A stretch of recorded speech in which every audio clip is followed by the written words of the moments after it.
And so we are talking about one of the more disgusting wars in human history. And by the later half of 1916, as I said, it was quite obvious that nobody knew how to win this war. And so, in late 1916, the Habsburg government made a serious offer of peace negotiations. The peace negotiations will be based on no victory for any side. You simply give up on whatever objectives you've stated for winning the war, and you settle the war on the basis of the July 1914 frontiers. When this was announced, many members of the British ruling class were in favour of a negotiated peace. Indeed, the British military establishment had been increasingly worried by the course that the war had taken. Lord Kitchener, General Kitchener, the British War Minister, had deliberately limited British involvement in the war. It was not stated at the time, but is quite obvious from the way in which he conducted the British part of the war. Kitchener would hand out contracts to a small circle of traditional contractors, war contractors for materials, and since these contractors were not capable of providing the unlimited numbers of shells and bullets and guns and other war material needed, it was possible for Kitchener to keep telling the French, well, you know, we will have a big push, it's just that we don't have enough shells, and so you do the fighting, we will stay in our trenches.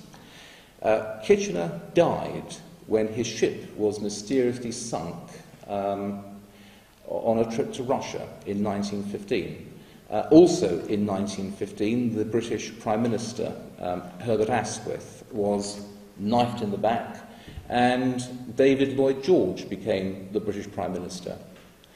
What Lloyd George did was he just gave up on the previous way of fighting the war, or he gave up on the previous way of feeding the war. He just gathered a group of very hungry businessmen around him, thousands of the creatures. He gave them cost-plus contracts and told them, produce unlimited numbers of shells. Don't worry about the cost, just add your profit on to the cost and we will pay it. And of course, these businessmen were extremely grateful to David Lloyd George. He became a multi-millionaire, and he remained one of the richest figures in British politics all through the 1920s and 30s. And when this proposal of peace was made in December 1916, he said, no, we don't want peace, we want victory.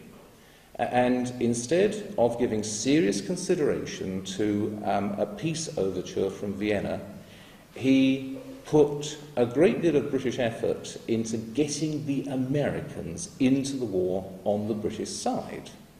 I won't go into all the dirty details of how the Lusitania, a supposedly civilian liner, was stuffed with munitions, and how the British authorities knew that the Germans would sink it, and how the sinking of the Lusitania was cynically used by British agents in America to raise war fever among the Americans so that eventually they came in on the British side. It is nevertheless a recorded fact that the First World War was kept going for nearly 2 years longer than it needed to be, because a group of very hungry British businessmen found it in their personal interests to keep it going. We had already had the Battle of the Somme, in which 60,000 young men had been killed. On the British side, I'm not counting the Germans, by the way, 60,000 British soldiers on the first morning of the battle killed. But after Lloyd George had turned down this offer from Vienna, we had Passchendaele in 1917, in which there were 240,000 British casualties to gain a few yards of territory which were given up a few months later when the rains started and it was necessary to rationalise the line.